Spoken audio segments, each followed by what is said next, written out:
നമസ്കാരം. വി.ഡി. സതീശൻ മുഖ്യമന്ത്രിയായി സത്യപ്രതിജ്ഞ ചെയ്തു കഴിഞ്ഞു. പുതിയ മന്ത്രിസഭ നിലവിൽ വന്നു. ഏറനാടിനെ പ്രതിനിധീകരിച്ച് പി.കെ. ബഷീർ മന്ത്രിസ്ഥാനത്തേക്ക് തെരഞ്ഞെടുക്കപ്പെട്ടു. ഏറനാട് എന്നും ഇതേവരെ ഒരു മന്ത്രിയെ ലഭ്യമാവാത്ത മണ്ഡലമാണ്. അതും പൊതുമരാമത്ത് വകുപ്പ് മന്ത്രിയായി പി.കെ. ബഷീർ എം.എൽ.എ. ഏറനാട് മണ്ഡലത്തിലേക്ക് വരുമ്പോൾ അത് മണ്ഡലത്തിൽ മാത്രം എത്രമാത്രം വികസനം കൊണ്ടുവരാൻ കഴിയും, അദ്ദേഹത്തിൻ്റെ മന്ത്രിസ്ഥാനം നമ്മുടെ നാടിന് ഈ പരിസര പ്രദേശത്ത് എത്രമാത്രം ഗുണകരമാവും എന്ന ഒരു ചർച്ചയാണ് ന്യൂസ് 10 ചാനലിൽ ഇന്ന് ചെയ്യുന്നത്. ഇന്നത്തെ ചർച്ചയിൽ നമ്മോട് പങ്കുചേരുന്നത് മലപ്പുറം ജില്ലാ മുസ്ലിം ലീഗ് സെക്രട്ടറി, മലപ്പുറം ജില്ലാ പഞ്ചായത്ത് മെമ്പർ, യുവജന പ്രസ്ഥാനത്തെ നയിച്ച വ്യക്തി തുടങ്ങി വിവിധ മേഖലകളിൽ പ്രാഗൽഭ്യം തെളിയിച്ചിട്ടുള്ള കെ.ടി. അഷ്റഫ് അരീക്കോട്. അതോടൊപ്പം തന്നെ പഴയകാല മുസ്ലിം ലീഗ് പ്രവർത്തകൻ, സജീവ രാഷ്ട്രീയ സാമൂഹിക സാംസ്കാരിക രംഗത്ത് നിറഞ്ഞു നിന്ന വ്യക്തി, ഇന്ന് വിദ്യാഭ്യാസ മേഖലയിൽ ഒരു കോളേജിൻ്റെ പ്രിൻസിപ്പൽ സ്ഥാനം അലങ്കരിക്കുന്ന മുസ്തഫ വാക്കാലൂർ തുടങ്ങിയവരാണ് ഇന്നത്തെ ഈ ഒരു ചർച്ചയിൽ പങ്കെടുക്കുന്നത്. നമസ്കാരം. ന്യൂസ് 10 ചാനലിലേക്ക് സ്വാഗതം. ഇപ്പോൾ പി.കെ. ബഷീർ പൊതുമരാമത്ത് വകുപ്പ് മന്ത്രിയായി ചുമതല ഏറ്റുകഴിഞ്ഞു. എങ്ങനെയാണ് മണ്ഡലത്തിലെ ഒരു രാഷ്ട്രീയ പ്രവർത്തകൻ എന്നുള്ള നിലയിൽ, അല്ലെങ്കിൽ ഒരു ജനപ്രതിനിധി എന്നുള്ള നിലയിൽ നിങ്ങൾ എങ്ങനെയാണ് അതിനെ നോക്കിക്കാണുന്നത്? പി.കെ. ബഷീർ സാഹിബ് മന്ത്രിയാവുക എന്നത് ഏറനാട്ടുകാരുടെ ഒരു ആവേശ ഉത്സവമായിരുന്നു എന്നുള്ളത് ഈ 2 ദിവസങ്ങളിലായി നമ്മൾ കണ്ടു കഴിഞ്ഞതാണ്. അതിന് പ്രധാനപ്പെട്ടൊരു കാരണം നല്ല പരിചയ സമ്പത്തും അതോടൊപ്പം തന്നെ രാഷ്ട്രീയ പാരമ്പര്യവും. ഏറനാടിനെ സംബന്ധിച്ചിടത്തോളം ഏറനാട് മണ്ഡലം രൂപീകരിച്ച് കഴിഞ്ഞതിന് ശേഷം മുസ്ലിം ലീഗിൻ്റെ പ്രസിഡൻ്റായി വന്ന് പിന്നീട് വന്ന തെരഞ്ഞെടുപ്പുകൾ മുതൽ 4 തവണകളിലും ഏറനാടിൻ്റെ ഒരു എം.എൽ.എ. എന്ന രീതിയിൽ പ്രവർത്തിച്ച പരിചയവും അദ്ദേഹത്തിൻ്റെ പാരമ്പര്യവുമൊക്കെ ഏറനാട്ടുകാരെ സംബന്ധിച്ചിടത്തോളം ഏറെ വലിയ സന്തോഷം നൽകുന്നൊരു കാര്യമാണ്. അഥവാ ഏറനാട് മണ്ഡലത്തിൻ്റെ മുക്കും മൂലയും ഓരോ വ്യക്തിയെയും എടുത്തു പറയാൻ അറിയുന്ന ഒരു വ്യക്തി എന്ന് തന്നെ പറയാം. 1. 2, അദ്ദേഹത്തിൻ്റെ ശൈലിയും അദ്ദേഹത്തിൻ്റെ രീതിയൊക്കെ ഒരു പരിധിവരെ സാധാരണക്കാരെ സംബന്ധിച്ചിടത്തോളം ഒരു വലിയ അലങ്കാരം എന്നും തോന്നുന്നതിനെ പറയും. ചിരി പടർത്തുന്ന വാക്കുകളാണ്. നിയമസഭയിൽ പോലും ഇപ്പോഴത്തെ ഒരു ചർച്ചയിൽ നിയമസഭാംഗങ്ങൾ പറയുന്നുണ്ട്, പി.കെ. ബഷീറിന്റെ ചർച്ച വരുമ്പോൾ ഞങ്ങളെല്ലാവരും സദസ്സിലേക്ക് കയറുമെന്ന് പറഞ്ഞു. സ്പീക്കർ അടക്കം അത് CPM-ന്റെ കമ്മ്യൂണിസ്റ്റ് പാർട്ടിയുടെ MLA-മാരാണ് അത് പറഞ്ഞതായിട്ട് എനിക്ക് തോന്നിയിട്ടുള്ളത്. നമ്മൾ ചർച്ചയിൽ കണ്ടതാണ്. ബഷീർ സാഹിബിൻ്റെ ഒരു പ്രത്യേകത, ഒന്ന് സീതിയാച്ചിയുടെ മകൻ എന്ന രീതിയിൽ തന്നെ നേരത്തെ വളരെ പ്രശസ്തനാണ്. ഗ്രാമപഞ്ചായത്തിൻ്റെ പ്രസിഡൻ്റായി, അതായത് ഇന്നത്തെ അധികാരങ്ങളുള്ള ഗ്രാമപഞ്ചായത്തല്ല, അതിനു മുമ്പുള്ള ഗ്രാമപഞ്ചായത്തിൻ്റെ തന്നെ ഭരണസാരഥ്യത്തിൽ വന്നു. ഒരു പഞ്ചായത്ത് പ്രസിഡൻ്റ് ആവുക, ആ ജനപ്രതിനിധി ആവുക എന്ന് പറയുന്നത് ഒരു വല്ലാത്ത എക്സ്പീരിയൻസാണ്. അത് കഴിഞ്ഞ് ജില്ലാ പഞ്ചായത്ത് മെമ്പറായി, അതും ഏറനാട്, ഇന്നത്തെ ഏറനാട് മണ്ഡലത്തിൽ ഉൾക്കൊള്ളുന്ന ഏരിയകൾ തന്നെയാണ്. അന്നാണ് ബഷീർ സാഹിബിനെ അന്നത്തെ മഞ്ചേരി മണ്ഡലം, പിന്നീട് മണ്ഡലം വിഭജിച്ചിട്ടാണ് ഏറനാട് മണ്ഡലമാവുന്നത്. ആ മഞ്ചേരി മണ്ഡലക്കാരെ ഞങ്ങൾക്കൊക്കെ അടുത്തറിയാൻ കഴിയുന്നത് അവിടുത്തെ സാധാരണക്കാർക്ക് സീതിയായിയുടെ മകൻ പിന്നെ ബഷീർ സാഹിബ് എന്ന രീതിയിൽ അറിയുന്നതൊക്കെ അന്നാണ്. കാവനൂരിലും മറ്റു സ്ഥലങ്ങളിലൊക്കെ വലിയ ഇഷ്യൂസ് നടന്ന സമയത്ത് അതിനൊക്കെ നേരിട്ട് പലപ്പോഴും പ്രാദേശിക തെരഞ്ഞെടുപ്പിൻ്റെ വോട്ടെണ്ണൽ കേന്ദ്രത്തിൽ പ്രശ്നങ്ങൾ വരുമ്പോൾ അവിടെയൊക്കെ നേരിട്ട് ആ ഒരു പ്രത്യേക സ്റ്റൈലിൽ യുവാക്കളുടെ ഒരു ആവശ്യം, യുവാക്കളുടെ മാത്രമല്ല, കാരണം ഒരു ഇഷ്യൂസ് ഒക്കെ വരുന്ന സമയത്ത് തന്റെ ഇടത്തോടെ മുന്നിൽ നിന്ന് ഞാനട എന്ന് പറയുന്ന അതൊരു അതാണ് സത്യത്തില് ബഷീറിനെ വളർത്തിയ ഒരു കാര്യം. ഒന്നത്. 2, മൂപ്പരുടെ കഴിവുകൾ. പിതാവിൻ്റെ കാലഘട്ടങ്ങളിൽ രാഷ്ട്രീയ നേതാക്കന്മാർ, അന്നത്തെ തലയെടുപ്പുള്ള നേതാക്കന്മാർ, ഇന്ന് അവരുടെയൊക്കെ മക്കൾ കേരള രാഷ്ട്രീയത്തിൽ മന്ത്രിമാരായും അതുപോലെ തന്നെ ഉന്നത ശ്രേണിയിലൊക്കെ വരുമ്പോൾ അവരുമായിട്ടുള്ള ബന്ധം നിലനിർത്തി പോകുന്ന കാര്യത്തിൽ ബഷീർ സാഹിബ് കാണിക്കുന്ന വല്ലാത്തൊരു താല്പര്യമുണ്ട്.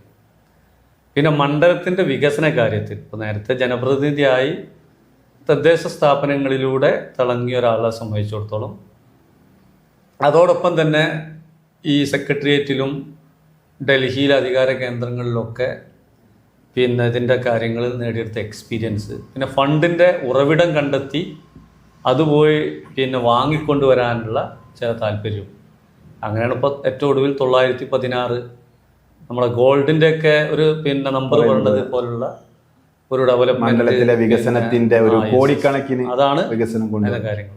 4 തവണകൾ 3 തവണയും MLA. ഇപ്പോൾ ചാലിയാർ അവിടെ മൂലേപ്പാടം എന്ന് നമ്മളെപ്പോഴും ബഷീർ സാഹിബിൻ്റെ സംസാരത്തിന് കേൾക്കാറുണ്ട്. ഇന്ന് കീഴ്ശ്ശേരിയിലെ ചെറപ്പാലം, അത് 2 എൻഡിലെ പഞ്ചായത്തുകളാണ്. ആ പഞ്ചായത്തുകളെ തന്നെ മറ്റു സ്ഥലങ്ങളെ ബന്ധിപ്പിക്കുന്നതിൽ, അതുപോലെ തന്നെ പഞ്ചായത്തിലെ മറ്റു പഞ്ചായത്തുകൾ ആ പഞ്ചായത്തിനകത്തെ ഉൾപ്രദേശങ്ങളൊക്കെ പിന്നെ ബന്ധിപ്പിക്കുന്നതിൽ വലിയ പങ്കുവഹിച്ച പാലങ്ങളാണ്. പിന്നെ ധാരാളം മറ്റു പാലങ്ങൾ അദ്ദേഹം ജനപ്രതിനിധിയാവുന്നതിന് മുമ്പ് തന്നെ അഹമ്മദ് സാഹിബ് അടക്കമുള്ള നേതാക്കന്മാരുടെ പിന്നെ ജനപ്രതിനിധി എന്നുള്ള സൗകര്യം ഉപയോഗപ്പെടുത്തി കൊണ്ടുവന്ന വികസനങ്ങൾ, ഇതൊക്കെ അദ്ദേഹത്തെ നമുക്ക് പിന്നെ ഒരു പ്രതീക്ഷ നൽകുന്ന കാര്യം. ഈ പാലങ്ങൾ, റോഡുകൾ എന്നൊക്കെ പറയുമ്പോൾ നമുക്ക് മുന്നിലേക്ക് വരുന്നത് ഒരു നടപ്പാലം അരീക്കോട് എപ്പോഴും ഒരു ചോദ്യചിഹ്നമായി നിൽക്കുന്നതാണ്. അദ്ദേഹത്തിൻ്റെ മന്ത്രിസ്ഥാനം അതൊക്കെ പൂർത്തീകരണത്തിലേക്ക് വളരെ എളുപ്പമാകുമോ? അദ്ദേഹം ഞാനൊരു മാധ്യമ പ്രവർത്തകൻ എന്നുള്ള നിലയിൽ അദ്ദേഹത്തിൻ്റെ ബൈറ്റിലും അല്ലെങ്കിൽ പ്രസംഗത്തിലുമൊക്കെ അദ്ദേഹം അതിന് തുനിയുമ്പോൾ പ്രത്യേകിച്ചും പ്രതിപക്ഷത്തിരിക്കുന്ന ഒരു MLA വലിയ അവഗണന കാണിച്ചത് കൊണ്ടാണ് അത് നടപ്പിലാക്കാൻ കഴിയാതിരുന്നത് എന്ന് അദ്ദേഹം പറയുന്നുണ്ട്. അപ്പോൾ അതിനൊക്കെ ഒരു പരിഹാരം എന്നുള്ള രീതിയിലേക്ക് നമുക്കത് പിന്നെ അരീക്കോടിൻ്റെ ഒരു ഡെവലപ്മെൻ്റ് എന്ന് പറയുന്നതിൽ പിന്നെ അദ്ദേഹം മന്ത്രി ആവുന്നതിന് മുമ്പ് തന്നെ ശ്രമിച്ച കുറേ കാര്യങ്ങളുണ്ട്. പക്ഷെ അരീക്കോട് പിന്നെ ഭൂമിയുടെ കിടപ്പ്, അതുപോലെ തന്നെ ഗതാഗത കുരുക്ക്, അത് മാറ്റിയെടുക്കാൻ പറ്റാത്ത വിധത്തിലുള്ള ബിൽഡിംഗ് സ്ട്രക്ചറുകൾ ഇതൊക്കെയാണ്. എന്നാലും അതിനകത്ത് ചെയ്യാവുന്ന ധാരാളം കാര്യങ്ങൾ ചെയ്തു. അതെ, തീർച്ചയായിട്ടും എനിക്ക് റിപ്പോർട്ട് ചെയ്തത് ഓർമ്മയുണ്ട്. അരീക്കോട് ടൗണിനെ ഇടുങ്ങിയ ടൗണിൽ നിന്ന് ഒരു വികസനത്തിലേക്ക് കൊണ്ടുവന്നു, പള്ളിയുടെ സ്ഥലമടക്കം ഇട്ടുകൊണ്ടുള്ള, അതോടൊപ്പം തന്നെ അരീക്കോടിന്റെ ഒരു ഇടുങ്ങിയ വഴി തന്നെയായിരുന്നു താഴ്ത്തങ്ങാടി ഭാഗത്തേക്ക് വരുന്ന ആ ഒരു വലിയ റോഡ്. പിന്നെ ആ കാലഘട്ടങ്ങൾ പ്രാദേശിക ഭരണകൂടങ്ങൾ, ഉദാഹരണമായിട്ട് പഞ്ചായത്ത് പ്രസിഡന്റുമാർ, പ്രത്യേകിച്ച് അദ്ദേഹമായിട്ട് ഏറ്റവും അടുത്ത പിന്നെ സുഹൃത്തുക്കൾ എന്ന് പറയുന്ന PP സഫറുള്ള സാഹിബ് പഞ്ചായത്ത് പ്രസിഡൻ്റായി, TKT അബ്ദു ഹാജി പഞ്ചായത്ത് പ്രസിഡൻ്റായി, പിന്നെ അതിനിടയ്ക്ക് പിന്നെ അമ്പലത്തിങ്കൽ മുനീറ ഒരു വനിതാ പ്രസിഡന്റ് വന്നു, പിന്നെ മറ്റു പ്രസിഡന്റുമാരൊക്കെ വന്നു.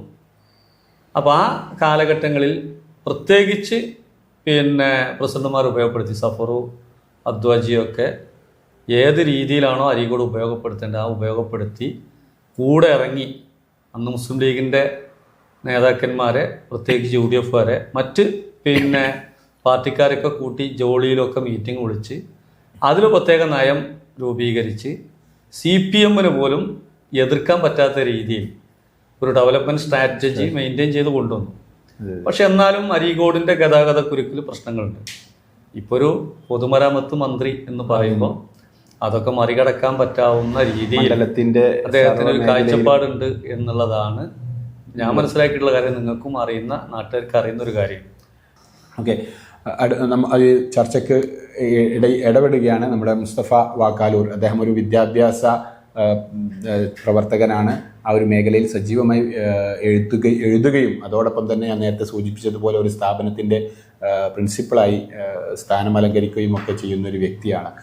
ഒരു പൊതുമരാമത്ത് വകുപ്പ് മന്ത്രിയാണെങ്കിൽ പോലും വിദ്യാഭ്യാസത്തിൽ കേരളത്തെ പറയുമ്പോൾ ആദ്യം പറയുന്ന ഒരു സ്ഥലമാണ് അരീക്കോട്. വിദ്യാഭ്യാസ രംഗത്ത് വലിയ മുന്നേറ്റം ഉണ്ടാക്കിയ ഒരു നാട്. പ്രത്യേകിച്ചും മലപ്പുറം ജില്ലയിൽ നിന്ന് ഗവൺമെൻറ് ജീവനക്കാർ ഏറ്റവും കൂടുതൽ അരീക്കോടിൽ നിന്നായിരുന്നു എന്നൊക്കെ പറയപ്പെടാറുണ്ട്. അപ്പോൾ ഒരു കാലത്ത് ഇപ്പോൾ ഇപ്പോൾ മലപ്പുറം ജില്ല എല്ലാ പഞ്ചായത്തുകളും അതേപോലെ വികസിച്ച് കഴിഞ്ഞു. ഓക്കെ, അപ്പോൾ അദ്ദേഹത്തിൻ്റെ ഈ ഒരു മന്ത്രിസ്ഥാനമൊക്കെ വിദ്യാഭ്യാസ രംഗത്തൊക്കെ എത്രമാത്രം ഒരു വലിയ കുതിച്ചുചാട്ടം ഉണ്ടാക്കാൻ കഴിയും? തീർച്ചയായിട്ടും. ഏറനാടിൽ ഇപ്പോൾ നിങ്ങൾ പറഞ്ഞു, ഏറനാടിൻ്റെ ഒരു സെൻറ്റർ പോയിൻ്റ് എന്ന് പറയുന്നത്, എപ്പിക് സെൻറ്റർ എന്ന് പറയുന്ന അരീക്കോട് തന്നെയാണ്. അപ്പോൾ ഈ അരീക്കോട് നേരത്തെ കേട്ടി സൂചിപ്പിച്ചതുപോലെ ആയിരുന്നു. അതായത് വിദ്യാഭ്യാസ രംഗത്ത്, സ്ത്രീ വിദ്യാഭ്യാസ രംഗത്ത്, ഉദ്യോഗസ്ഥന്മാരുടെ കാര്യത്തിൽ ഒക്കെ മുന്നിട്ട് നിന്നായിരുന്നു. ഏത് പ്രദേശത്ത് ചെന്ന് ചോദിച്ചു കഴിഞ്ഞാലും രണ്ട് കാര്യത്തിൽ അരീക്കോട് അതിൻ്റെ അസ്തിത്വം വെളിപ്പെടുത്തിയിട്ടുണ്ട്. ഒന്ന് ഫുട്ബോളിലും മറ്റൊന്ന് വിദ്യാഭ്യാസത്തിലും. മൂന്നാമത്തൊന്ന് സ്ത്രീ വിദ്യാഭ്യാസത്തിൽ, എസ്പെഷ്യലി സ്ത്രീ വിദ്യാഭ്യാസത്തിലും.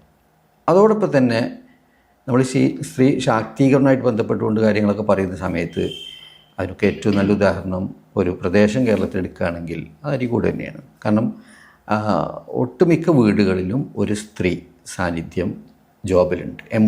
എംപ്ലോയബിലിറ്റിയുടെ കാര്യം എടുത്തു നോക്കുകയാണെങ്കിൽ അരീക്കോടുണ്ട്.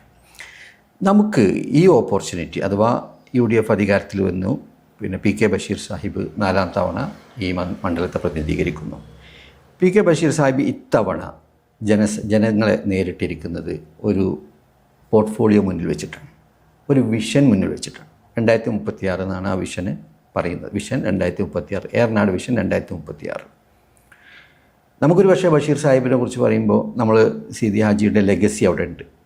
അതുപോലെ തന്നെ സീതി ഹാജിയുടെ ഒരു ഹാസ്യ ക്യാരക്ടർ അവിടെ ഉണ്ട്. തീർച്ചയായിട്ടും ഒരു ലെഗസി തന്നെയാണ്, ഒരാളുടെ അല്ലെങ്കിൽ ഒരു പിതാവിൻ്റെ ലെഗസി തന്നെയാണ് ഒരു മകനെ സംബന്ധിച്ചിടത്തോളം ഏറ്റവും പ്രധാനം.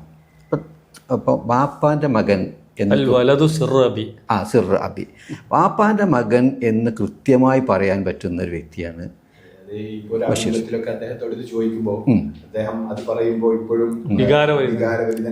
തീർച്ചയായിട്ടും. അത് അദ്ദേഹം മറ്റൊരു രീതിയിൽ പറയാറുണ്ട്, ഭാഷയിൽ തന്നെ രീതിയിൽ പറയാറുണ്ട്. എൻ്റെ ഒരു പിന്നിലുള്ള പ്രചോദനവും അതോടൊപ്പം തന്നെ ഭയവും എൻ്റെ പിതാവാണ്. കാരണം പിതാവിൻ്റെ പേര് ചീത്തയാക്കാൻ പറ്റില്ല. ആളെ വെറുതെ കൊമ്പുമ കയറ്റരുത്, പിതാവ് പറഞ്ഞതാണ് അത് വളരെ കറക്റ്റാണ്. നമ്മളിപ്പോൾ അദ്ദേഹത്തിൻ്റെ ആളത്വത്തെ തന്നെ നമ്മൾ പരിശോധിക്കുകയാണെങ്കിൽ അദ്ദേഹം ഒരു MLA ആയിട്ട് നിൽക്കേണ്ട ആളല്ല. ഇപ്പോൾ 3 ടേം കഴിഞ്ഞ് 4ാം ടേമിലാണ് അദ്ദേഹം മന്ത്രിയാവുന്നത്. അപ്പോൾ ഒരു കരിഷ്മാറ്റിക് പേഴ്സണാലിറ്റി. ഈ മുസ്ലിം ലീഗിൻ്റെ പ്രത്യേകത തന്നെ എന്താ നോക്കുക, ഓരോ പ്രദേശത്ത് നമ്മൾ എടുത്ത് നോക്കിക്കഴിഞ്ഞാൽ അപ്പോൾ പോരൂര് അല്ലേ, അതുപോലെ തന്നെ കുരിക്കന്മാർ, അരീക്കോട്, പിന്നെ NV, പിന്നെ KC, PV, ഇടവണ്ണക്ക് എത്തിക്കഴിഞ്ഞാൽ സീതി ഹാജി, PT. ഇങ്ങനെയാണ് മുസ്ലിം ലീഗ് വളർന്നത്. പുലിക്കോട്ടിൽ ഈ ആളുകൾ നോക്കിയിട്ട് തന്നെയാണ് ലീഗ് ഉണ്ടായത്. അപ്പൊ എന്തുകൊണ്ട് മുസ്ലിം ലീഗ് ഉണ്ടാക്കിയിട്ട് നിന്നു അതിൻ്റെ പാരമ്പര്യത്തിൻ്റെ തുടർച്ച, അതാണ് ബഷീർ സാഹിബിലൂടെ നമ്മൾ കാണുന്നത്. അപ്പോൾ നിങ്ങൾ ചോദിച്ച വിദ്യാഭ്യാസമായിട്ട് ബന്ധപ്പെട്ടുകൊണ്ട് സീതി ഹാജി പറയാറുണ്ട്, ഞാൻ LP ആണെന്ന് അല്ലേ. എനിക്ക് LP ലോവർ പ്രൈമറി അല്ല, ലോകപരിചയമാണ്.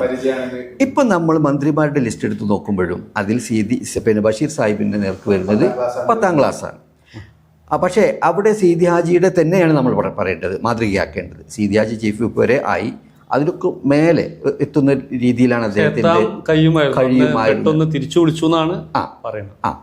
മദ്രാസിൽ പോയിട്ടാണ്, അതായത് നല്ല വിദ്യാഭ്യാസം, നല്ല പഠനം, നല്ല ഭക്ഷണം, നല്ല ജീവിതം തന്നെയാണ് മക്കൾക്ക് കൊടുത്തത്. അതെ, സീതിയാജി കൊടുത്തു. അപ്പോൾ നമ്മൾ തമാശയായിട്ട് പറയലുണ്ട്, എനിക്കൊരു കാൽക്കുലേറ്റർ വേണമെന്ന് പറഞ്ഞപ്പോൾ അതിന് 20 ഉറുപ്പ്യ വേണമെന്ന് പറഞ്ഞപ്പോൾ അദ്ദേഹം 100 ഉറുപ്പ്യ എടുത്ത് കൊടുത്ത് ഒരു ഫുൾക്കുലേറ്റർ എന്ന് വാങ്ങിക്കൊന്ന് ഒരു തമാശ പറയാറുണ്ട്. ഫുൾക്കുലേറ്റർ ഞാൻ പറയുന്നത് ഒരു മടിയും കൂടാതെ തൻ്റെ അറിവ് നിയമസഭയിൽ പ്രകടിപ്പിക്കുന്ന ഒരു വ്യക്തിയാണ് അദ്ദേഹം അല്ലേ. അദ്ദേഹത്തിൻ്റെ ഭാഷയിലും പ്രകടിപ്പിക്കും, ഇനി ഇംഗ്ലീഷിലും വേണമെങ്കിൽ പറയും. അതുകൊണ്ട് തന്നെ അദ്ദേഹത്തിൻ്റെ നെറ്റ്വർക്ക് ഒന്ന് ആലോചിച്ച് നോക്കും നിങ്ങൾ. ഓൾ ഇന്ത്യ ലെവലിൽ അദ്ദേഹത്തിൻ്റെ നെറ്റ്വർക്ക് കിടക്കുന്നുണ്ട്. നമുക്കിവിടെ ഏതൊരാളും ബഷീർ സാഹിബിനെ സംബന്ധിച്ചിടത്തോളം ലളിതമായിട്ട് അദ്ദേഹത്തിന് ഇവിടെ എത്തിക്കാൻ കഴിയും ഇല്ലേ. അദ്ദേഹത്തിൻ്റെ ഒരു പരിപാടിക്ക് വേണമെങ്കിൽ, അദ്ദേഹത്തിൻ്റെ പുസ്തക ഉദ്ഘാടനത്തിന് വേണമെങ്കിൽ, അദ്ദേഹത്തിൻ്റെ ഒരു മറ്റെന്തെങ്കിലും മണ്ഡലത്തിലെ വികസനത്തിന് വേണമെങ്കിൽ രാഹുൽ ഗാന്ധിനെ എത്തിക്കാൻ കഴിയും, പ്രിയങ്ക ഗാന്ധിനെ എത്തിക്കാൻ കഴിയും, സോണിയാഗാന്ധിനെ എത്തിക്കാൻ കഴിയും.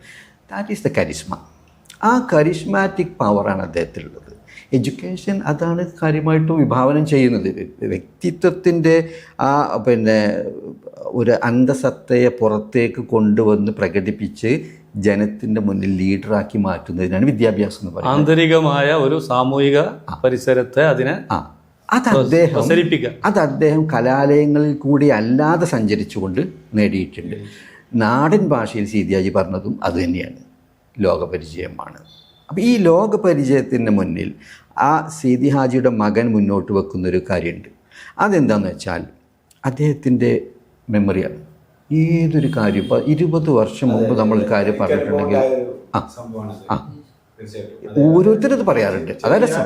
നമ്മളൊരു ബൈറ്റ്സിനൊക്കെ ചെല്ലുന്ന സമയത്ത് എത്രയോ ദിവസങ്ങൾക്ക് മുന്നേ അല്ലെങ്കിൽ എത്രയോ വർഷങ്ങൾക്ക് മുന്നേ നടന്ന കാര്യങ്ങളെ പോലും ചോദിച്ചാൽ ഉടൻ മറുപടി അത് ഇന്നാണ്, ഇങ്ങനെ കൃത്യമായ മറുപടിയാണ്.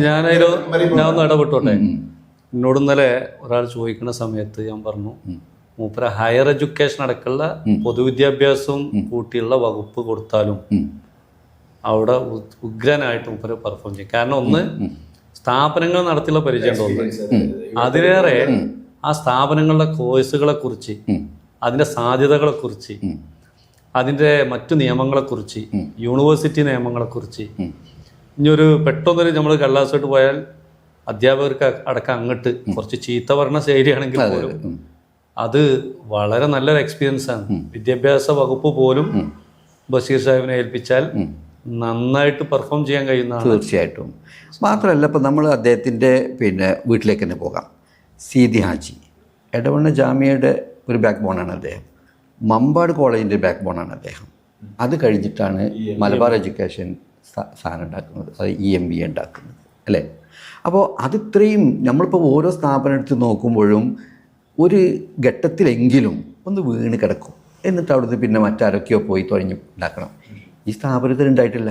EMBA സംബന്ധിച്ചിടത്തോളം NAC A കാറ്റഗറിയിൽ നിൽക്കുന്ന ഒരു സ്ഥാപനമാണത്. അതിപ്പോഴും ആ ഒരു പവറിൽ പോകുന്നതിൻ്റെ പിന്നിൽ മറ്റെല്ലാ കാര്യങ്ങളും ശ്രദ്ധിക്കുന്ന സമയത്തും ഈ വണ്ടി, അതായത് ബഷീർ സാഹിബിൻ്റെ വണ്ടി ഇങ്ങനെ കുണ്ടോട്ടിയിലേക്ക് ഇടയ്ക്ക് പോകുന്നത് കാണാം. അത് EMBAയിലേക്കുള്ള യാത്രയാണ്. വിദ്യാഭ്യാസത്തിന് കൃത്യമായ കാഴ്ചപ്പാടുള്ള ഒരു വ്യക്തിയാണ് അദ്ദേഹം. ഒരിക്കൽ ഒരു സംഭവം, അതായത് അരീക്കോട് സുല്ലമിൻ്റെ കോളേജ്, അറബിക് കോളേജോ മറ്റോ ഉണ്ടാക്കുന്ന ഘട്ടത്തിൽ ഒരു മുതലാളിയെ കാണാൻ വേണ്ടി ഇടവണ്ണക്ക് പോയി. അപ്പോൾ സീതി ഹാജിയാണ് കൂടെ പോകുന്നത്. അപ്പോൾ അവിടെ പോയപ്പോൾ വേണ്ടത്ര കാശ് കിട്ടിയില്ല. അപ്പോൾ അവർക്കൊരു നിരാശ, അരീക്കോടത്തെ NVക്കൊക്കെ ഒരു നിരാശ. അപ്പോൾ സീതി ഹാജി പറഞ്ഞ്, എൻ്റെ പൈസ നിങ്ങൾക്ക് പറ്റൂലെന്ന് ചോദിച്ചു. എന്നിട്ട് അന്ന് 25 ലക്ഷത്തിന് വിലയുള്ള 25 രൂപ അദ്ദേഹം എടുത്തു കൊടുക്കുക ചെയ്യും. അപ്പോൾ നിങ്ങൾ ആലോചിച്ച് നോക്കൂ. അപ്പോൾ സീതി ഹാജി അതുകൊണ്ട് CH എന്തുകൊണ്ടാണ് സീതി ഹാജിനെ എത്രമാത്രം ഇഷ്ടപ്പെടാൻ കാരണം? അറിവിനോടുള്ള അദ്ദേഹത്തിൻ്റെ അവാജ്ഞമായ ഒരു താല്പര്യമാണ്. ഒരു പ്രസംഗം ഉണ്ടെങ്കിൽ സീതി ഹാജി സദസ്സിൽ എവിടെയെങ്കിലും അല്ല ഇരിക്കുക, മുന്നിലുണ്ടാവും. സ്റ്റേജിലല്ല, മുന്നിലിരിക്കും, ചെറുപ്പകാലം മുതൽക്ക്. അതുകൊണ്ടാണ് തുരപ്പം കുത്തി നടന്ന ഒരു സാധാരണ പ്രാസംഗികന്മാരെ വളർത്തുന്ന ഒരു പരിപാടി ഉണ്ടായിരുന്നു പലപ്പോഴും പലരും പറഞ്ഞിട്ട്. സീതി ഹാജി വണ്ടി കയറ്റി കൊണ്ടുപോകും. അത്തരം ആളുകൾ അദ്ദേഹം അന്ന് അദ്ദേഹത്തിന് അംബാസഡർ കാറുണ്ട്. ആ അംബാസഡർ കാറിൽ കയറാത്ത ലോക്കൽ പ്രസംഗന്മാരുണ്ടാവില്ല. ഇത് കയറ്റി കൊണ്ടുപോകുന്നത് അദ്ദേഹം വീട്ടിലേക്കാണ് കൊണ്ടുപോവുക. ഭക്ഷണമൊക്കെ കൊടുത്ത് വട്ടം പോലെ പിച്ചേക്കുള്ളൂ. വലിയ പിന്തുണയാണ് അന്നത്തെ കാലത്ത്. യാത്ര ചെയ്യാൻ പോലും പല പ്രാസംഗികന്മാർക്കും സംവിധാനം ഉണ്ടാവില്ല. തീർച്ചയായിട്ടും. അപ്പോൾ വിദ്യാഭ്യാസം നടത്തുന്നൊരു വ്യക്തിയാണ്, വിദ്യാഭ്യാസത്തെക്കുറിച്ച് കൃത്യമായ ധാരണയുള്ളൊരു വ്യക്തിയാണ്, വിദ്യാസമ്പന്നനാണ്. അതായത് വിദ്യാസമ്പന്നൻ ഞാൻ പറയുന്നത് പുറത്തതിൻ്റെ മറ്റൊരു കാര്യം, സംസ്കാര സമ്പന്നൻ. അപ്പോൾ ഏതൊരാളോടും കയറ്റിയ നേരത്തെ പറഞ്ഞു, ഏതൊരു ഇടതുപക്ഷ മുന്നണിക്കാരനാവട്ടെ മറ്റൊരു രാഷ്ട്രീയക്കാരനാവട്ടെ ചോദിച്ചു കഴിഞ്ഞാൽ അവർക്ക് ഏറ്റവും ഇഷ്ടമുള്ള വ്യക്തി, പ്രതിപക്ഷ ബഹുമാനം, ഏറ്റവും ഇഷ്ടമുള്ളൊരു വ്യക്തി ആരാണ്? സീതി ഹാജിയാണ്. അപ്പോൾ പറയുന്നത് പിണറായിനെ അടക്കം നിയമസഭയിൽ ഇട്ടിട്ട് പൊരിക്കുന്നുണ്ട്, അല്ലേ? ബഷീറാക്ക, മറ്റേ നായനാരെ. അതെ, അതേ വ്യക്തി തന്നെയാണ്, അതേ വ്യക്തിയെ തന്നെയാണ് PP ജയരാജൻ പറഞ്ഞു എനിക്ക് ഏറ്റവും നല്ല ഇഷ്ടപ്പെട്ട സാമാജികൻ PK ബഷീറാണ്. നമ്മളുടെ മുൻ സ്പീക്കർ അദ്ദേഹവും ഇടവണ്ണ വന്നു കഴിഞ്ഞാൽ ഇവിടുത്തെ വരും. അപ്പം അത്രയും നല്ല ബന്ധമാണ്. അപ്പോൾ ആളുകളുമായിട്ടുള്ള ബന്ധം സ്ഥാപിക്കുക എന്നുള്ളതാണ് ഒരു നേതാവിൻ്റെ ഏറ്റവും വലിയ പ്രത്യേകത. രണ്ടാമത് പ്രത്യുൽപ്പന്ന മതിത്വം ഉണ്ടാവുക എന്നുള്ളതാണ്. അത് ഞാൻ നേരത്തെ പറഞ്ഞ അദ്ദേഹത്തിൻ്റെ മെമ്മറി ആയിട്ട് പറ്റും. എന്തുകൊണ്ട് അദ്ദേഹം ദേഷ്യപ്പെടുന്നു എന്ന് ചോദിച്ചു കഴിഞ്ഞാൽ എനിക്കൊരു റീസൺ ഉണ്ട്. കാര്യം എന്താണെന്ന് വെച്ചാൽ നമ്മൾ അങ്ങോട്ട് ചെല്ലുന്നതിന് മുന്നേ അദ്ദേഹത്തിന് മനസ്സിലാക്കാൻ പറ്റും എന്താണ് വിഷയം എന്നുള്ളത്. അതറിയാത്തവർക്കാണ് പിന്നെ ദേഷ്യപ്പെടാൻ പറ്റൂല. കാരണം അവർക്ക് വിഷയം കേട്ടിട്ട് പിടിച്ചിട്ട് മനസ്സിലാക്കിയിട്ട് വേണം. അത് നടക്കില്ല എന്ന് അങ്ങോട്ട് പറയും. തുടങ്ങുമ്പോഴേക്കും നടക്കില്ല എന്ന് മറുപടി വരുന്നത് പറയുന്നത് എന്താണെന്നും അത് എന്തിനായിരിക്കും കൃത്യമായ വിവരം അദ്ദേഹത്തിന് നേരത്തെ ഉണ്ടാവും. അതല്ല എന്ന് പ്രൂവ് ചെയ്യാത്തോടത്തോളം കാലം അയാൾ പറഞ്ഞത് ശരിയാണ്. അതാണ് എൻ്റെ കാര്യം. അപ്പോൾ ഇങ്ങനെ ഒരു പ്രത്യുൽപ്പന്ന മതിത്തുള്ള ഒരു കരിസ്മാറ്റിക് ലീഡർഷിപ്പാണ് ഇദ്ദേഹം. മറ്റൊരു കാര്യം, ഇനി വിദ്യാഭ്യാസമായിട്ട് ഏത് കാര്യമായിട്ട് ഒരു പോർട്ട്ഫോളിയോ നയിക്കുക എന്ന് പറഞ്ഞാൽ അതിൽ ഏറ്റവും പ്രധാനമായിട്ട് വേണ്ടത് ഉദ്യോഗസ്ഥരെ ഗൈഡ് ചെയ്യുക എന്നുള്ള. ഉദ്യോഗസ്ഥർ മിസ്ഗൈഡ് ചെയ്യുമ്പോൾ നമ്മൾ മിസ്ഗൈഡ് ചെയ്യപ്പെടരുത് എന്നുള്ളതാണ്. അത് അദ്ദേഹത്തിന് സംഭവിക്കൂല. ഇപ്പൊ വയനാട് ഒരു ഏറ്റവും നല്ല എക്സാമ്പിളാണ്. പോകുന്ന സമയത്ത് ഉദ്യോഗസ്ഥന്മാർ പലപ്പോഴും എന്താണ് പിന്നെ ഹൈജാക്ക് ചെയ്യുന്ന സംവിധാനങ്ങളൊക്കെ പലപ്പോഴും പറയാറുണ്ട്. നമ്മള് പല വികസന ഘട്ടങ്ങൾ വരുമ്പോഴും അദ്ദേഹം ഉദ്യോഗസ്ഥന്മാരെ വിളിച്ചു വരുത്തുന്ന ഒരു രീതിയും അവരോട് പെരുമാറുന്ന ഒരു രീതിയും അദ്ദേഹം എന്താണോ കണ്ടത് അതിലേക്ക് ഉദ്യോഗസ്ഥന്മാരെ എത്തിക്കാനുള്ള ഒരു പ്രത്യേക കഴിവ് അദ്ദേഹത്തിന് തന്നെയാണ് നമ്മൾ മനസ്സിലാക്കുന്നത്. അതാണ് മനസ്സിലാവുന്നത്. ഏറ്റവും വലിയ ആളുകൾ ഇപ്പോൾ പിന്നെ എത്രയോ ആളുകളുടെ പരിശ്രമത്തിൻ്റെ ഫലമായിട്ടാണ് 104 വീട് വയനാട്ടിൽ ഉണ്ടാക്കാൻ വേണ്ടി പോകുന്നത്. ഓൾമോസ്റ്റ് 51 കഴിഞ്ഞ് ബാക്കിയുള്ളത് നടന്നുകൊണ്ടിരിക്കുന്നു. ഇത് ഈ ഒരു ഒറ്റയാൾ പോരാട്ടം പോലെയാണ് അദ്ദേഹം നയിച്ചത്. എല്ലാവരും കൂടെ ഉണ്ട്, അത് വേറെ കാര്യം. പക്ഷേ ഓർഗനൈസിങ് ചെയ്തത് പി.കെ. ബഷീർ. അപ്പോൾ നേരത്തെ അത്തരം ഒരു സംരംഭത്തെ മുന്നിൽ നയിച്ചൊരു പരിചയമില്ലാത്തൊരു വ്യക്തി അത് ചെയ്യുന്നത് എവിടെയെന്ന് ചോദിച്ചു കഴിഞ്ഞാൽ APJ പറയുന്നത് പോലെയാണ് മാൻ മാനേജ്മെൻറ്റാണ് ഏറ്റവും പ്രധാനം ഒരു ലീഡർക്ക് ഉണ്ടാവേണ്ടത്. അത് അവിടെ ഉണ്ട്. മെൻ്റൽ മാനേജ്മെൻറ്റോ മെൻ്ററോ അല്ല മെൻ്റൽ അതെ മെൻ്റൽ എന്ന് പറയുന്നത് ഞാൻ പറയുന്ന ആ ഒരു സാന്നിധ്യമാണ്, മനസ്സാന്നിധ്യമാണ്. അതാണ് തലച്ചോർക്കാണ് കയറും. ഈ മനസ്സാന്നിധ്യം ഉണ്ടാകുമ്പോൾ നമ്മൾ പാനിക്കാവില്ല, ഇഷ്യൂസ് വരുന്ന സമയത്ത് പേടിക്കൂല. അപ്പം പിന്നെ പി.കെ. ബഷീർ സാഹിബിനടക്കം ഈ പിന്നെ പ്രൊജക്റ്റിനെ അടക്കം എന്തെല്ലാം വിമർശനങ്ങൾ എവിടെയൊക്കെ ഉണ്ടായി, പതറിയിട്ടില്ല. പിന്നെ എന്നാലോ ഒരു ദീർഘമായ പത്രസമ്മേളനം വിളിച്ചു ചേർക്കുകയോ വിശദീകരിക്കുകയോ ചെയ്യേണ്ട ആവശ്യം അദ്ദേഹത്തിന് വന്നിട്ടില്ല. അല്ലേ? സിമ്പിൾ മറുപടികൾ. നമ്മൾ മണ്ഡലത്തിന്റെ ഒരു വികസനത്തിലേക്ക് തന്നെ തിരിച്ചു വരുമ്പോൾ ഇപ്പോ നമ്മുടെ ഏറ്റവും ഫുട്ബോൾ കളിയിൽ പേര് കേട്ട അരീക്കോടിന് നല്ലൊരു സ്റ്റേഡിയം എന്നുള്ള ഒരു പദ്ധതി പലപ്പോഴും അദ്ദേഹം പറഞ്ഞിട്ടുണ്ട്. ഞാൻ കൊണ്ടുവരുന്ന പദ്ധതികൾക്ക് അവിടെ പരാതികളുമായി മുന്നോട്ട് പോയാൽ എനിക്കത് പൂർത്തീകരിക്കാൻ കഴിയാതെ പോയെന്നൊക്കെ. അതിൻ്റെയൊക്കെ ഒരു വിജയം നമുക്ക് കാണാൻ കഴിയുമോ? തീർച്ചയായിട്ടും. കാരണം ഒന്ന് അരീക്കോട് സ്റ്റേഡിയം അദ്ദേഹത്തിൻ്റെ ഒരു സ്വപ്നം സത്യത്തിൽ അരീക്കോട്ടുകാർ പോലും അത്ര ചിന്തിക്കാത്ത ഒരു സ്വപ്നമാണ്. അപ്പോൾ അതുകൊണ്ട് തന്നെ നീണ്ടുപോയത്. അതിന്മേൽ പരാതി ഉണ്ടായി. നമ്മളതിൻ്റെ ഒരു പിന്നെ പൊളിറ്റിക്കൽ ബാക്ക്ഗ്രൗണ്ടിലേക്ക് പോകേണ്ട കാര്യമില്ല. ഉത്തരവാദിത്തപ്പെട്ട രാഷ്ട്രീയ പാർട്ടിയുടെ ഉത്തരവാദിത്തപ്പെട്ട നേതാക്കന്മാർ തന്നെ അതിൻ്റെ പരാതിയായിട്ട് പോയതുകൊണ്ടുണ്ടായ ഒരു പ്രശ്നങ്ങളുണ്ട്. എന്നാലും അത് പരിധിവരെ പരിഹരിച്ച് അത് മുന്നോട്ട് പോകും. ഒന്ന് പറയേണ്ടത് ബഷീർ സാഹിബ് തന്നെ നല്ലൊരു ഫുട്ബോളറാണ്. പിന്നെ മൂപ്പരുടെ ബ്രദർ ഒക്കെ സംസ്ഥാനത്ത്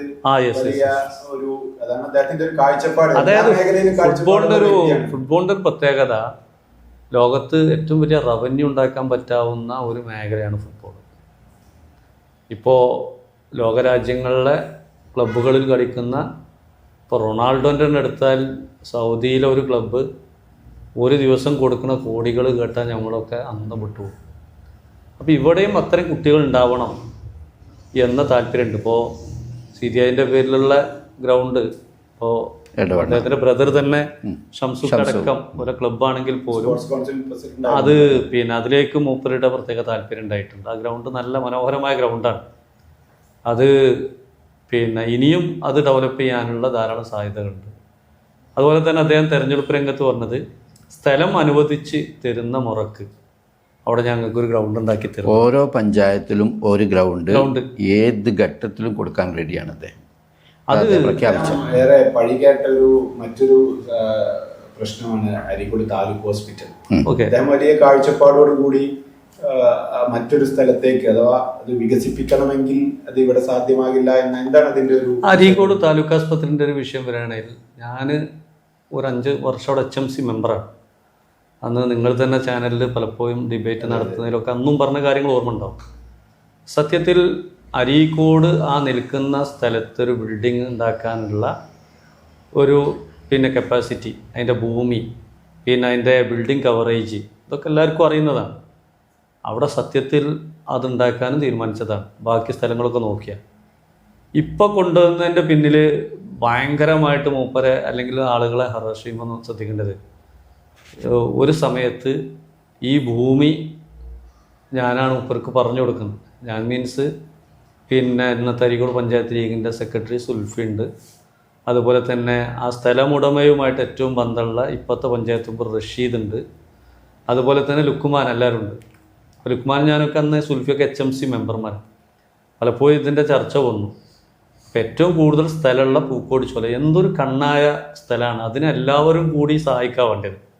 ഏതായിരുന്നാലും അതിൻ്റെ ഒരു പ്രാഥമിക നടപടികളൊക്കെ കഴിഞ്ഞു. വളരെ നല്ല സൂപ്പർ സ്പെഷ്യാലിറ്റി ഹോസ്പിറ്റൽ. മലപ്പുറത്ത് യഥാർത്ഥത്തിൽ തിരൂരിലും പെരിന്തൽമണ്ണയ്ക്ക് ഹോസ്പിറ്റൽ സിറ്റി എന്ന് പറയാറുണ്ട്. അരീക്കോട് ഈ അടുത്ത കാലത്താണ് ചെറിയ ചെറിയ ആസ്പത്രികളുടെ ഡെവലപ്മെൻറ്റ് വന്നത്. അപ്പോൾ അരീക്കോട്ടുകാർക്ക് എന്ന് മാത്രമല്ല, മൊത്തത്തിൽ ആശുപത്രിയൊക്കെ വൻകിട മുതലാളിമാർ അമേരിക്കൻ കമ്പനികളൊക്കെ വിലക്കെടുത്തുകൊണ്ട് നിൽക്കുകയാണ്. രോഗത്തിൻ്റെ തന്നെ രോഗസങ്കല്പമൊക്കെ മാറിക്കൊണ്ടിരിക്കുകയാണ്. അന്നേരം ജില്ലക്ക് അല്ലെ സംസ്ഥാനത്തിന് പുറത്തു പോലും ആശ്രയിക്കാൻ പറ്റാവുന്ന രീതിയിലുള്ള വളരെ പ്ലാൻ ചെയ്ത ഒരു ഹോസ്പിറ്റലാണ് അരീക്കോട് വരാൻ പോകുന്നത്. അതോടൊപ്പം അരീക്കോട് എന്നല്ല, ഈ മണ്ഡലത്തിനകത്ത് എത്ര ഹോസ്പിറ്റൽ നന്നായി. അതുമല്ല, അദ്ദേഹത്തിന്റെ ഉപ്പയുടെ പേരിൽ ഒരു ക്യാൻസർ കൊണ്ടുവന്നു. അതായത് ഒരു ക്യാൻസർ സെന്റർ കൊണ്ടുവരുന്നു, ഡയാലിസിസ് സെന്റർ കൊണ്ടുവരുന്നു. പിന്നെ ഇടവണ്ണയിലെ തന്നെ ബ്ലോക്കിന് കീഴിലുള്ള നമ്മുടെ ആശുപത്രി ഒന്ന് പോയി നോക്കി നിങ്ങൾ. വെറ്റിലപ്പാറയിൽ അങ്ങനെയുള്ള കുഴിമണ്ണ കീഴ്ശ്ശേരിയിൽ പബ്ലിക് ഹെൽത്ത് സെൻ്ററുകൾ, അതുപോലെ തന്നെ കമ്മ്യൂണിറ്റി ഹെൽത്ത് സെൻ്ററുകൾ, ഇതിലൊക്കെ കാര്യമായ മാറ്റം വന്നിട്ടുണ്ട്. പിന്നെ അരീക്കോടിൻ്റെ ഒരു ഡെവലപ്മെൻറ്റിന് റോഡായാലും കാര്യങ്ങൾക്കൊക്കെ ഈ അനാവശ്യമായൊരു സമര രീതികളും പരാതികളും ഒക്കെ ഉള്ള സ്ഥലമാണ്. അതിൻ്റെ ഒരു മനസ്സുകൂടി മാറണം. വികസനം എന്ന് പറഞ്ഞാൽ എല്ലാവരും കൂടി ചെയ്യേണ്ട കാര്യങ്ങളാണ്. ഇപ്പോൾ പറഞ്ഞ IT പാർക്ക് മുതൽ എന്തൊക്കെ സാധ്യതകളായിരുന്നു അരീക്കോട്ടുകാർക്ക് ഒരുക്കിയത്. ഹോസ്പിറ്റലായിട്ട് ബന്ധപ്പെട്ടുകൊണ്ട് ഇതിപ്പോൾ ഈ ഒരുപക്ഷെ ഈ ഡിസ്കഷൻ കഴിഞ്ഞാൽ വീണ്ടും എടുത്തിടാൻ സാധ്യതയുള്ളൊരു സാധനമാണ് മദറിൽ മദർ ഹോസ്പിറ്റൽ പറഞ്ഞു കഴിഞ്ഞാൽ. അതെ, ഞാൻ പറയാം. അപ്പോൾ താലൂക്ക് ഹോസ്പിറ്റലിനെ കുറിച്ച് പറയുമ്പോഴേ അത് ക്യാമ്പും കുന്നില്ലേ, ക്യാമ്പിലെ പട്ടാളക്കാർക്കുള്ളായിരുന്ന ഒരു ചെറിയ ക്ലിനിക്കാണ്. ആ ക്ലിനിക്കിന് ഇദ്ദേഹത്തിൻ്റെ വിഷനാണ് 27-28 കാലത്ത് കാലത്തിൻ്റെ 1921 കാലം മുതൽക്കുള്ള ഒരു കമോണ്ടറോട് തുടങ്ങിയെന്ന് പറയുന്നത്. അതെ. അതിൻ്റെ സാധ്യത മനസ്സിലാക്കിയിട്ട് അതിനെ താലൂക്ക് ഹോസ്പിറ്റലാക്കി മാറ്റിയത് ബഷീർ സാഹിബാണ്. മുഖ്യ പങ്ക്. പിന്നെ അതിൻ്റെ പരാധീനതകൾ ഇപ്പോൾ നമുക്ക് അതിൽ പോയാൽ തന്നെ അറിയാം. ഒരു വണ്ടി അങ്ങോട്ടും ഇങ്ങോട്ടും അല്ല, അന്ന് തന്നെ 13 പുതിയ തസ്തികകളവിടെ കൊണ്ടുവന്നു. പിന്നെ 10 വർഷത്തിനിടയിൽ ഒരു ഡെയിലി വേജസ് പിന്നെ വെക്കാനുള്ള സംവിധാനം സർക്കാർ തന്നിട്ടില്ല. അതാണ് ഒരു സത്യം. അതാണ്. പിന്നെ നമ്മളെ ഗ്രൂപ്പുകളിലും മറ്റൊക്കെയുള്ള അലക്കല് ഇതൊന്നും ഇതിന്റെ യാഥാർത്ഥ്യം ആർക്കും അറിയില്ല.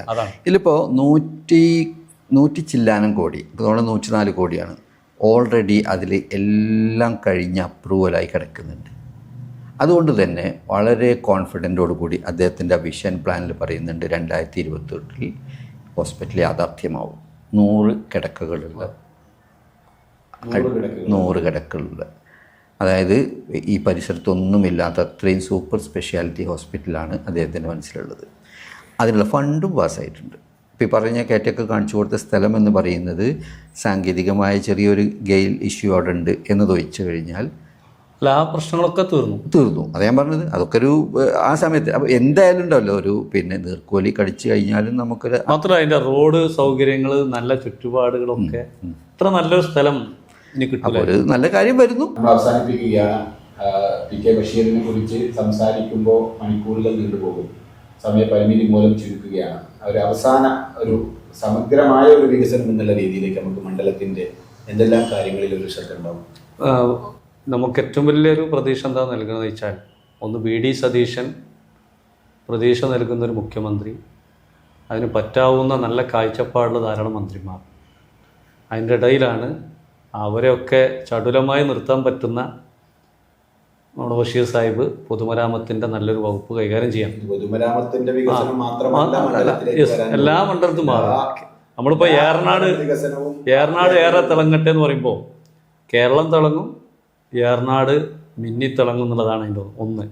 നമ്മൾ ആശുപത്രികൾ, വിദ്യാഭ്യാസ സ്ഥാപനങ്ങൾ, അതിലേറെ അഗ്രികൾച്ചർ സെക്ടറുകൾ, അതോടൊപ്പം തന്നെ നമ്മുടെ ഏത് മേഖലകളും, ഇപ്പോൾ ക്യാൻസർ ഹോസ്പിറ്റലൊക്കെ പറഞ്ഞ പോലെ ഇപ്പം അദ്ദേഹം പറയുന്ന ഒരു സംഗതി ഉണ്ടായിരുന്നു, വീൽ ചെയറിൽ സഞ്ചരിക്കേണ്ടവർക്ക് അത് എത്തിച്ചു കൊടുക്കുക. അപ്പോൾ സാമൂഹ്യ നീതി ഉറപ്പുവരുത്താൻ കഴിയും. നമുക്ക് വികസനത്തിൻ്റെ ഒരു പെരുമഴക്കാലം 5 കൊല്ലം ഒരു അത്ഭുതം സംഭവിക്കുക എന്നുള്ളതാണ്. ഒരു 50 കൊല്ലം കൊണ്ട് ഉണ്ടാവേണ്ട വികസനം, സമഗ്രമായ വികസനം. അങ്ങനെ വികസനം എന്ന് പറഞ്ഞാൽ അതിൻ്റെ സ്ട്രാറ്റജി മെയിൻറ്റെയിൻ ചെയ്യുമ്പോൾ തന്നെ അദ്ദേഹത്തിൻ്റെ മനസ്സിൽ നിറഞ്ഞ ആശയങ്ങളുണ്ടാവും. പിന്നെ മന്ത്രി എന്നുള്ള തിരക്കും കാര്യങ്ങളൊക്കെ ഉണ്ടെങ്കിലും ഏറനാട് എന്ന് പറയുന്ന അദ്ദേഹത്തിൻ്റെ മനസ്സിനകത്ത് കൊത്തിവെച്ച ഒരു പേര് എന്നുള്ള നിലക്ക് തന്നെ ഏറനാടിനൊരു മൂപ്പോരി അല്ല ഒരു എന്തായിരുന്നാലും ലഭിക്കും എന്നാണ്. കെ.ടി. അഷ്റഫ് സൂചിപ്പിച്ചതുപോലെ തന്നെ കേരളം തിളങ്ങുമ്പോൾ അതിലേറെ മിന്നിത്തിളങ്ങും ഇനി ഏറനാട് മണ്ഡലവും. പി.കെ. ബഷീറിന്റെ മന്ത്രിസ്ഥാനം ആ നിലയിലാണ് ഈ ജനങ്ങൾ സ്വീകരിക്കുന്നത്, നോക്കിക്കാണുന്നത്.